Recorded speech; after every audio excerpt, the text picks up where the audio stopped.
లో జరగబోతోంది. కడపలో ఇంతకుముందు 2 దఫాలు మాత్రమే జరిగినట్టుంది. ఈసారి జరుగుతున్న మహానాడుకి చాలా ప్రత్యేకతలు ఉన్నాయి. చాలా కాలం తర్వాత మహానాడుని 3 రోజుల పాటు నిర్వహిస్తున్నారు. అంతకుముందు చాలా కాలం క్రితం 3 రోజుల పాటు నిర్వహించేవారు. ఆ తర్వాత అది 2 రోజులకే కన్ఫైన్ చేశారు. ఇప్పుడు 3 రోజుల పాటు నిర్వహిస్తున్నారు. రేపు, ఎల్లుండి, అవతల నుండి 27, 28, 29. 29న భారీ బహిరంగ సభ ఉంటుంది. 27, 28 కార్యక్రమాలు, పార్టీ కార్యక్రమాలు, తీర్మానాలు ఇలాంటివన్నీ ఉంటాయి.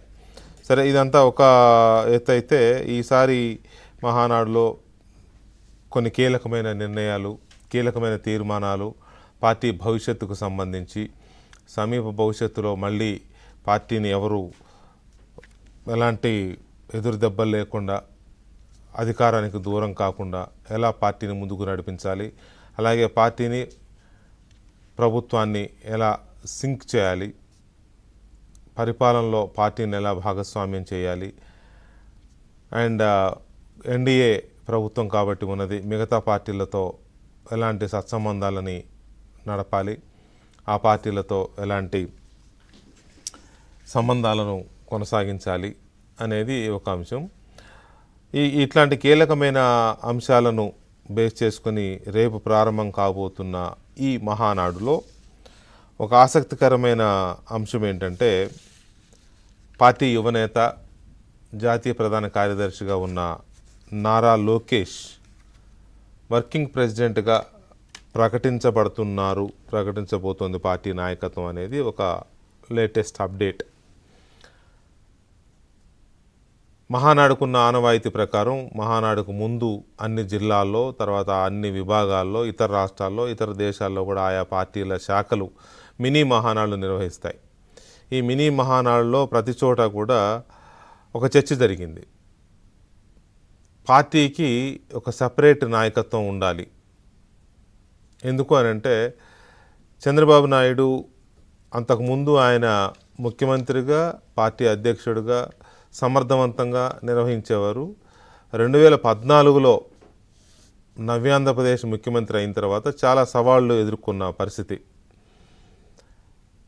రాష్ట్రాన్ని పునర్నిర్మాణం, రాష్ట్రానికి ఒక రాజధాని, రాష్ట్రంలో పోలవరం, తర్వాత కొత్త రాష్ట్రానికి దిశ తీసుకురావడం. ఎందుకంటే అప్పటి వరకు అభివృద్ధి అయిన హైదరాబాద్ లాంటి నగరాన్ని వదిలేసి వెళ్ళిన సందర్భం కాబట్టి రాష్ట్రంలో ఒక కొత్త ఊపు తీసుకురావాలని పూర్తిగా ఆయన దాంట్లో నిమగ్నం అయిపోయిన పరిస్థితి. ఆ పరిస్థితుల్లో పార్టీని కొంత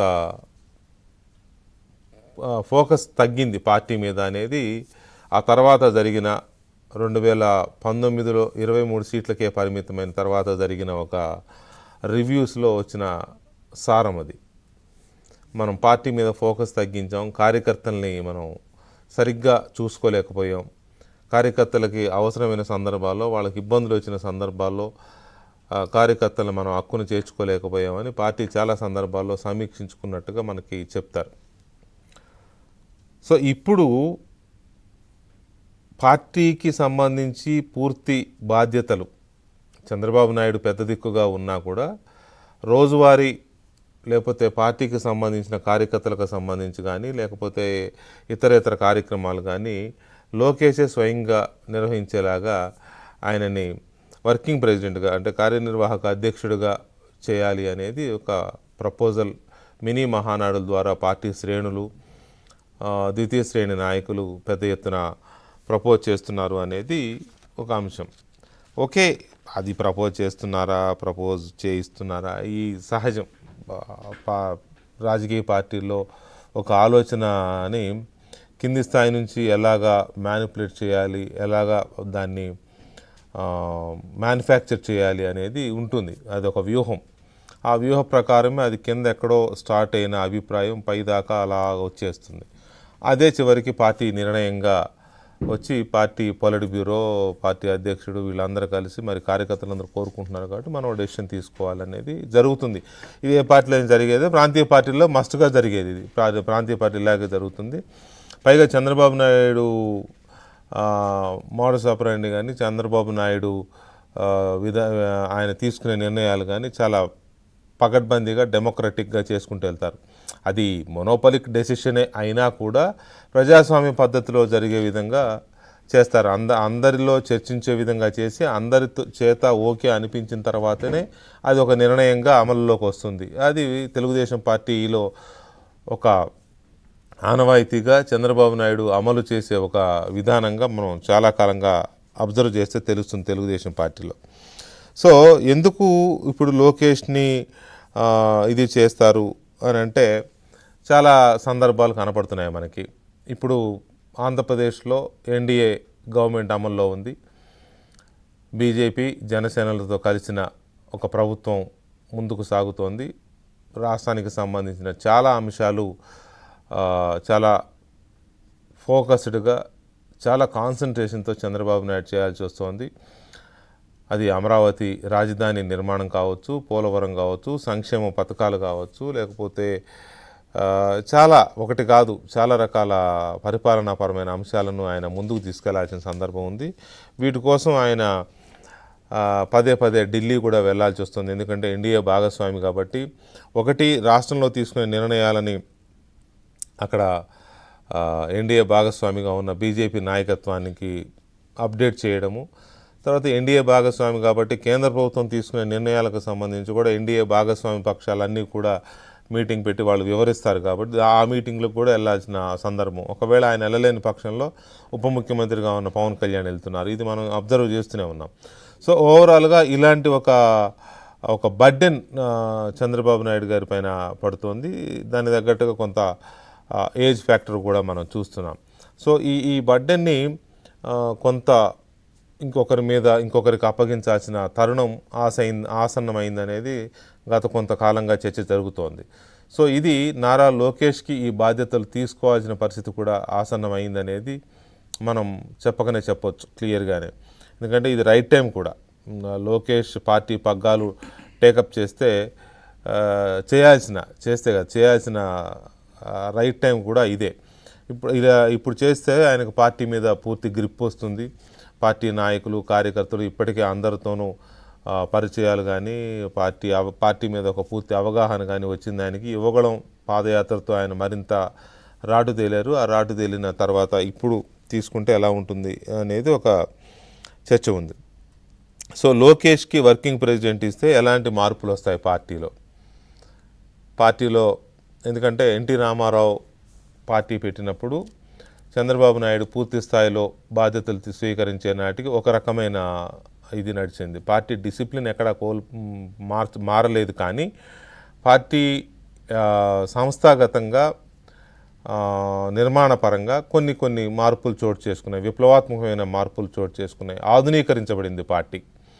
ఆ తర్వాత ఇప్పుడు చంద్రబాబు నాయుడు సుదీర్ఘకాలం పార్టీ అధ్యక్షుడిగా ఉండి అటు ముఖ్యమంత్రిగా ఇటు అధ్యక్షుడిగా ఉండి దాన్ని నడిపించిన తర్వాత లోకేష్ చేతుల్లోకి అఫ్కోర్స్ ఇప్పుడు ఆయన వర్కింగ్ ప్రెసిడెంటే అయితే వర్కింగ్ ప్రెసిడెంట్గా ప్రకటిస్తే వర్కింగ్ ప్రెసిడెంట్ పూర్తి అధ్యక్షుడు కాకపోయినా వర్కింగ్ ప్రెసిడెంట్గా ఆయనకి కొన్ని అధికారాలు ఉంటాయి. సో మెల్లమెల్లగా ఆయన చేతుల్లోకి పగ్గాలు వెళ్తున్నప్పుడు ఎలాంటి మార్పులకు లోనయ్యే అవకాశం ఉంది తెలుగుదేశం పార్టీ. ఎందుకంటే ఇది ఒక సుదీర్ఘమైన చరిత్ర కలిగిన పార్టీ. తెలుగు రాష్ట్రాల్లో ప్రస్తుతం మనం చూస్తున్న ఆంధ్రప్రదేశ్ తెలంగాణలో ఒక సుదీర్ఘమైన చరిత్ర ఉన్న ఏకైక ప్రాంతీయ పార్టీ కాబట్టి ఎలాంటి మార్పులకు లోనయ్యే అవకాశం ఉంది. లోకేష్ దీన్ని ఎంత సమర్థవంతంగా ముందుకు తీసుకెళ్లాల్సిన అవసరం ఎంతవరకు ఉంది అనేది ఒక పాయింట్. కార్యకర్తల విషయంలో లోకేష్ ఇప్పటికే పూర్తి స్థాయి అవగాహనతో ఉన్నారు. కార్యకర్తలకు సంబంధించిన ఒక నిధిని ఏర్పాటు చేయడం కానీ, కార్యకర్తల కుటుంబాలను ఆదుకునే విషయంలో కానీ, వాళ్ళకు ఒక భరోసా బీమా కల్పించడం కానీ, ఇటువంటి అన్నీ ఆయన ఎప్పటికప్పుడు చేస్తూనే వచ్చారు. అయితే కార్యకర్తలతో పాటు ద్వితీయ శ్రేణి నాయకులు, తృతీయ శ్రేణి నాయకులు, గ్రామ స్థాయి నాయకులు వీళ్ళందరి విషయంలో లోకేష్కున్న కమాండ్ ఎంతవరకు ఉంది అనేది ఒకటి చర్చించాల్సిన అంశం. తర్వాత బూత్ కమిటీలు తెలుగుదేశం పార్టీకి అత్యంత బలమైన సంస్థాగత బలం ఏదన్నా ఉందంటే బూత్ కమిటీలు. నిజంగా చంద్రబాబు నాయుడు ఈ బూత్ కమిటీని ఏ క్షణాన వాటిని డిజైన్ చేశారో కానీ చాలా అద్భుతమైన స్ట్రక్చర్ అది. ఆ స్ట్రక్చర్ మీద లోకేష్కి ఎంత పట్టుంది, ఆ పట్టును ఆయన ఇంకా ఎంత బలోపేతం చేయబోతున్నారు అనేది ఇంకొక అంశం. వీటితో పాటు లోకేష్ వర్కింగ్ ప్రెసిడెంట్గా పగ్గాలు తీసుకుంటే ఆలోచించాల్సిన అంశం ఏంటంటే, ఆయన ఈ మధ్య తెలుగుదేశం పార్టీ కార్యాలయంలో మాట్లాడుతూ ఒక కార్యక్రమంలో మాట్లాడుతూ, నేనే ప్రపోజ్ చేస్తున్నాను, ఇక మీదట పార్టీలో ఒక నాయకుడికి ఒకే పదవి అని నేనే ప్రపోజ్ చేస్తున్నాను, అది నాతోనే మొదలు పెట్టండి అని అందరి ముందే చంద్రబాబు నాయుడు గారి దృష్టికి తీసుకొచ్చారు. ఏదన్నా ఒక పదవి ఉండాలని. మరి ఈ సందర్భంలో ఒకవేళ ఆయన వర్కింగ్ ప్రెసిడెంట్గా రేపు మహానాడులో నిర్ణయం తీసుకుంటే మరి మంత్రి పదవి నుంచి తప్పుకుంటారా అనేది ఇంకొక ఆసక్తికరమైన పరిణామం. చాలా ఆసక్తి, ఎందుకంటే ఆయన చేతిలో కీలకమైన శాఖలు ఉన్నాయి. ఐటీ ఉంది, విద్యాశాఖ ఉంది, చాలా కీలకమైన శాఖలు ఉన్నాయి. కాబట్టి మంత్రి పదవి నుంచి ఆయన తప్పుకుంటారా అనేది కూడా ఆసక్తికరమైన చర్చ జరుగుతుంది. సో ఓవరాల్గా తెలుగుదేశం పార్టీలో తరం మారుతోంది. మరో కొత్త తరం, మరో యువతరం పార్టీ పగ్గాలు చేపట్టబోతోంది. సో ఇదే గనక జరిగినట్లయితే పార్టీలో ఎలాంటి జోష్ వచ్చే అవకాశం ఉంది, దాన్ని ఎలాగా అనుభవము ఆవేశము రెండింటిని కలగలిపి తీసుకెళ్లాల్సిన పరిస్థితి ఆ బాధ్యత ఎవరి మీద ఉంటుంది, లోకేష్ ఈ రెండింటిని, అటు అనుభవాన్ని ఇటు ఆవేశాన్ని మేళవించి ఎంతవరకు తీసుకెళ్లగలరు